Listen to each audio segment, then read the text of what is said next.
Good evening বন্ধুরা, আশা করি তোমরা সবাই ভালো আছো আর আমিও খুব ভালো আছি।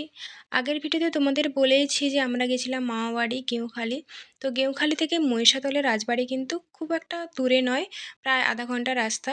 তো আমরা কিন্তু চলে এসেছিলাম মহিষাদলের রাজবাড়ি এখানে দেখার জন্য, কারণ ওইটা আমার দেখা নেই, তাই আমার হাজব্যান্ড আমাকে দেখাতে নিয়ে এসেছিলো। তো আমার সামনে আমার ননদ আর বোন মামার মেয়ে হাঁটছিল। তো এদিকে কিন্তু আমরা চলে এসেছি মহিষাদলে এসে টোটো করে এসেছিলাম। তো এখানে দেখো আমরা গেটের সামনে পৌঁছেও গেছি, এটা হচ্ছে রাজবাড়ির গেট। তো গেটের ভেতরে গেটটা দেখো অনেকটা প্রশস্ত জায়গা জুড়ে ছিল।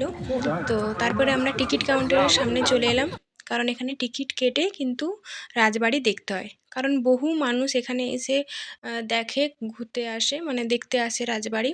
তো এখানে একটা সামনে দেখো কত বড় গাড়ি, মানে এটা মনে হয় থার, আমি জানি না ঠিকঠাক, ভুল হলেও হতে পারে। তো এদিকে দেখো যেমন ভিক্টোরিয়ার সামনে ভিক্টোরিয়া দেখতে অনেক মানুষ আসে, অনেক দূর দূরান্ত থেকে আসে, সেরকম মহিষাদলের রাজবাড়িও কিন্তু অনেক নাম আছে। এখানে কিন্তু শুটিং হয়েছিল খোকা 420 মুভির। তো এখানে এই রাজবাড়ির সামনেই কিন্তু শুটিং হয়েছিল, ভেতরেও শুটিং হয়েছিল। তো আমরা কিন্তু রাজবাড়ির মধ্যে চলেও এসেছি। তো মধ্যে নয়, সামনে চলে এসেছি। তো ভেতরে কিন্তু ক্যামেরা অ্যালাউ ছিল না।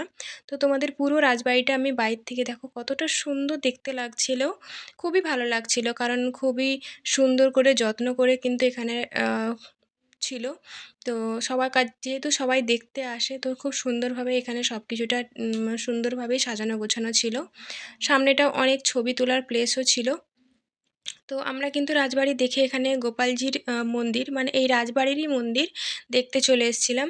মন্দিরটাও অনেকটাই বড় ছিল, দেখো দুপাশে কিন্তু ছোট ছোট মন্দির। সন্ধে হয়ে গেছিলো তাই ঠিকঠাক তোমাদের দেখাতে পারছি না, হয়তো বা দেখতে পাচ্ছ না।